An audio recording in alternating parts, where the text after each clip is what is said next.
हम विक्रम जी आपको बताना चाहेंगे कि जब हमने हेल्थ पे काम करना शुरू किया, खास तौर पे महिलाओं में पाए जाने वाले कैंसर पे, तो महिलाओं में मुख्य तौर पे जो कैंसर आजकल पाया जा रहा है, सर्वाइकल कैंसर दूसरे नंबर पर है, और इससे बहुत ज्यादा तादाद में महिलाओं की मौत भी हो रही है। इस रेशियो ये जो राहत शब्द है, ये मेरे अंदर शायद गॉड गिफ्टेड था, ईश्वर ने मुझे बहुत पहले से दे रखा था। तो बस एक यही मेरे अंदर का जो भाव था, जिसे मैं धीरे धीरे बड़ी हुई और समझमंद महिलाएं आई, जब मुझे लगा कि मुझे उनके लिए कुछ ना कुछ बेहतर चीजें थी कहीं ना कहीं, जो आज स्त्री वेलफेयर फाउंडेशन के माध्यम से जो कहते हैं ना कि फूट कर जो निकलता है, अंकुरित हो जाता है। गांव में, मलिन बस्तियों में, झुग्गी झोपड़ी में जा करके महिलाओं से बातचीत की, और हमने देखा कि बहुत ज्यादा जरूरत है लोगों को जागरूक करने की, महिलाओं को जानने की कि उत्तम स्वास्थ्य कैसे मिलता है। को मैंने बहुत पहले ही जाना समझा, और आज हम इस कैंसर की जब बात करते हैं तो अधिकतर जो भी हम अपने अभियान चलाते हैं, जो भी हम अपने कैंप्स करते हैं, लोगों को यही नहीं पता कि सर्वाइकल कैंसर के लिए HPV वैक्सीन आ चुकी है। काउंटिंग ही नहीं की कि 1 कैंप हुए कि 10 कैंप हुए, हाँ, लेकिन ये आंकड़ा हमारे पास जरूर है कि अब तक हमने सैकड़ों कैंप करके लगभग 20,000 से ज्यादा महिलाओं को इस मुहिम से जोड़ा है, और 13,600 महिलाओं का आंकड़ा डेटा हमारे पास है, जिन्हें हमने ब्रेस्ट कैंसर और सर्वाइकल कैंसर की जागरूकता से जोड़ते हुए उन्हें ये चीज बताई है कि आप अपनी बेटी को, अपनी बहू को, आने वाली जो जनरेशन है उसको सर्वाइकल कैंसर से बचाने के लिए HPV वैक्सीन को अगर हम ब्रेस्ट कैंसर की बात करें तो लगभग 1.5 लाख महिलाएं प्रति वर्ष ऐसे केस, इस केस से मतलब ग्रसित होती हैं, जिनमें से लगभग 77,000 महिलाओं की डेथ हो रही है। महिलाओं के स्वास्थ्य और उन्हें स्वावलंबी बनाने के लिए पिछले 5 वर्षों से उत्तर प्रदेश के अलग अलग जिलों में जाकर महिलाओं के लिए काम करने वाली महिला नीलू त्रिवेदी आज हमारे साथ बातचीत के लिए मौजूद है। उनसे हम बात करेंगे क्योंकि उनके द्वारा एक समाजसेवी संस्था भी संचालित की जा रही है और एक मुहिम महिलाओं के लिए चलाई जा रही है, कैंसर फ्री इंडिया। बात शुरू करते हैं और जानते हैं नीलू जी से कैसे NGO बनाई और कैसे महिलाओं के को स्वस्थ रखने के लिए और उनके लिए जो लड़ाई वो लड़ रही है उन्हें स्वावलंबी बनाने के लिए कैसे इन सभी चीजों की शुरुआत हुई। नीलू जी क्या कुछ कहना चाहेंगी? पहले तो स्त्री वेलफेयर फाउंडेशन आपने बनाया जो खुद एक महिला का नाम है, कुछ कहना चाहेंगी कैसे ख्याल आया इस फाउंडेशन को बनाना है, महिलाओं के लिए काम करना? सबसे पहले तो बहुत बहुत नमस्कार और धन्यवाद विक्रम जी आपको कि आपने हमारी संस्था के इस विषय को समाज के सामने रखने के लिए प्रयास किया। मैं सभी दर्शकों को बताना चाहूंगी कि मेरा नाम नीलू त्रिवेदी है। जब संस्था की बात आती है तो लोगों को लगता होगा कि ज्यादातर लोगों का एक अपना खुद का प्रोजेक्ट होगा, ड्रीम प्रोजेक्ट होगा, तमाम योजनाएं लोग बनाते हैं, उसके बाद जाकर अपनी संस्था का निर्माण करते हैं। लेकिन मेरे साथ ऐसा कहीं कुछ भी नहीं था। हाँ, मुझे इतना याद है कि जब मैं बहुत छोटी थी, अपनी सहेलियों के संग खेलती थी, तो मुझे बहुत अच्छा लगता था काम करना। मैं उनके साथ बर्तन धुलने का काम करती थी। जो हमारे कॉलोनी में आंटियां होती थी, ओल्ड आंटीज होती थी, उनके बालों में तेल लगाना, उनके पैरों में तेल की मालिश करना, उनको राहत पहुंचाना। ये जो राहत शब्द है, ये मेरे अंदर शायद गॉड गिफ्टेड था, ईश्वर ने मुझे बहुत पहले से दे रखा था। तो बस एक यही मेरे अंदर का जो भाव था, जिसे मैं धीरे धीरे बड़ी हुई और समझती गई। और कई बार ऐसा मौका आया जब मेरे सामने कुछ ऐसी जरूरतमंद महिलाएं आई, जब मुझे लगा कि मुझे उनके लिए कुछ ना कुछ बेहतर करना चाहिए। लेकिन उस टाइम मैं स्कूलिंग कर रही थी और मेरे सामने ऐसे कोई भी विकल्प नहीं थे कि कैसे इन लोगों की मदद करनी चाहिए। और वही सारी चीजें थी कहीं ना कहीं जो आज स्त्री वेलफेयर फाउंडेशन के माध्यम से जो कहते हैं ना कि फूट कर जो निकलता है, अंकुरित हो जाता है। अच्छा नीलू जी, कहीं ना कहीं 5 वर्ष से अधिक हो गए हैं। हाँ बिल्कुल। सोशल वर्क करते हुए, खासकर महिलाओं के जी जी जी मुक्त स्वास्थ्य के प्रति, क्योंकि कैंसर फ्री इंडिया मुहिम भी आप चला रही हैं जी, कब ख्याल आया कि महिलाओं के लिए स्वास्थ्य के प्रति जो जागरूकता है उसको फैलाने का काम करना चाहिए जी, या महिलाओं को जागरूक करना चाहिए कितनी हेल्थी रहे और क्यों रहे? देखिए, जब मैंने अपनी NGO बनाई, संस्था बनाई, तो मैंने देखा ना कि महिला सशक्तिकरण के बहुत सारे पैमाने होते हैं। और अगर हम एक मेन आधार की बात करें तो महिलाएं स्वस्थ कैसे हो सकती हैं? जब वो स्वावलंबी होंगी। और स्वावलंबी कब होंगी? जब उनके सामने कोई ना कोई ऐसा विकल्प हो, कोई ना कोई ऐसा मंच हो, कोई ऑप्शन हो, या उनको पारिवारिक सपोर्ट हो, या उन्हें ऐसी शिक्षा जागरूकता से जोड़ा जा सके कि वो समझ पाए कि उन्हें जो करना है वो उसकी शुरुआत कहाँ से करें। एक समय ऐसा था जब मुझे खुद भी नहीं पता था कि ये जो मैं कर रही हूँ इसके लिए मैं किस तरीके से क्या करूंगी, कैसे करूंगी और कर पाऊंगी कि नहीं। लेकिन हाँ, एक बहुत दर्शकों को मैं बताना चाहूंगी कि बहुत अहम चीज होती है कि अगर आपके अंदर दृढ़ संकल्प है, जो आप काम कर रही हैं, जो आप करना चाहती हैं, अगर आपके अंदर दृढ़ संकल्प है तो फिर आप जो भी चाह रही हैं उसे आप यकीनन कर दिखाएंगे। और जब हमने अपने संस्था के माध्यम से गांव में, मलिन बस्तियों में, झुग्गी झोपड़ी में जा करके महिलाओं से बातचीत की और हमने देखा कि बहुत ज्यादा जरूरत है लोगों को जागरूक करने की, महिलाओं को जानने की कि उत्तम स्वास्थ्य कैसे मिल सकता है। हम विक्रम जी आपको बताना चाहेंगे कि जब हमने हेल्थ पे काम करना शुरू किया, खास तौर पे महिलाओं में पाए जाने वाले कैंसर पे, तो महिलाओं में मुख्य तौर पे जो कैंसर आजकल पाया जा रहा है, सर्वाइकल कैंसर दूसरे नंबर पर है और इससे बहुत ज्यादा तादाद में महिलाओं की मौत भी हो रही है। इस रेशियो को मैंने बहुत पहले ही जाना समझा और आज हम इस कैंसर की जब बात करते हैं तो अधिकतर जो भी हम अपने अभियान चलाते हैं, जो भी हम अपने कैंप्स करते हैं, लोगों को यही नहीं पता कि सर्वाइकल कैंसर के लिए एचपीवी वैक्सीन आ चुकी है। तो ये कहीं ना कहीं जागरूकता का अभाव है, कहीं ना कहीं उनके अंदर जो सीखने की कला है उसका अभाव है, जिसकी वजह से महिलाओं को काम करने का, महिलाओं को आगे आने के लिए मंच देने का जो कारण है वो हमने। अच्छा नीलू जी ये बताइए, जैसे अभी तक जी कैंसर पे जो मुहिम इंडिया आपने चलाई है, जी जी जी कितने कैंप्स कर चुके हैं, लगभग कितनी महिलाओं को जागरूक कर पाए हैं, कितनी महिलाएं उससे पीड़ित आपको मिल पाई हैं जिनका कहीं ना कहीं ट्रीटमेंट सरकारी या प्राइवेट जिस भी माध्यम से आप लोग करा पाए? जी जब हमने काम करना शुरू किया तो शुरुआत में तो हमने कभी ये सोचा ही नहीं कि हमें अपने कैंप्स को गिनना चाहिए।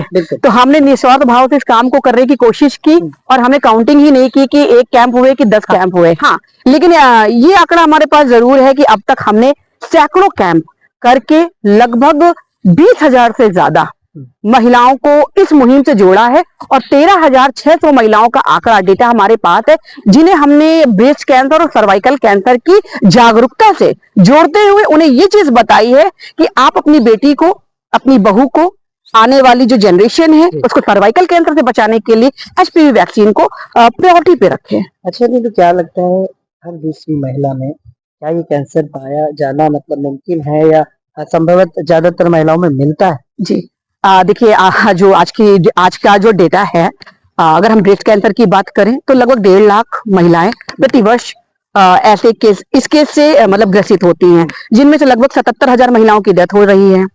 सर्वाइकल कैंसर की बात करें तो 2 लाख का रेशियो तो क्लियर बिल्कुल निकल के हमारे सामने है, जिसमें से मान के चलिए कि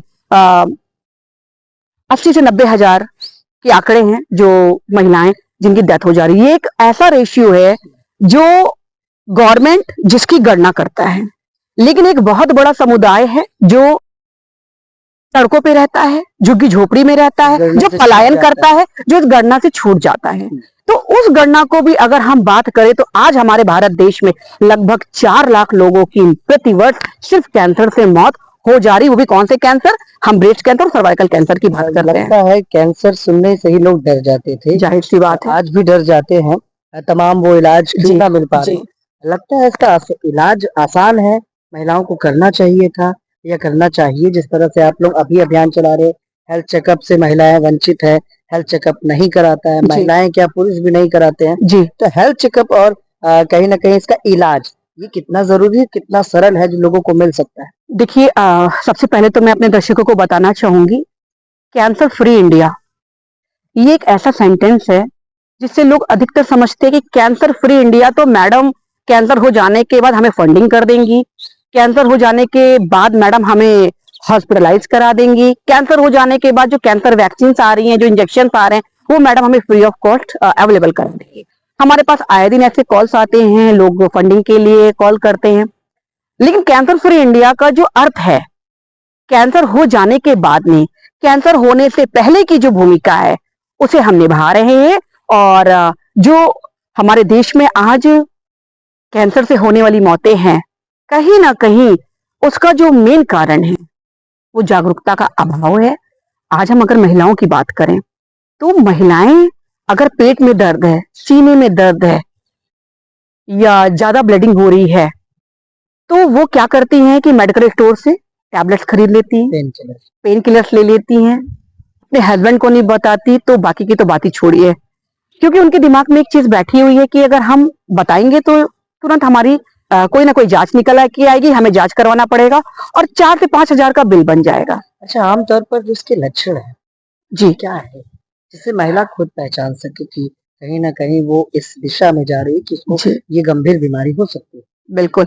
देखिए, ब्रेस्ट कैंसर की बात करें तो हर महिला को माहवारी के दौरान इस बात का ध्यान रखना चाहिए कि जो माहवारी है उसकी वो प्रॉपर टाइमली आ रही है कि नहीं। जी।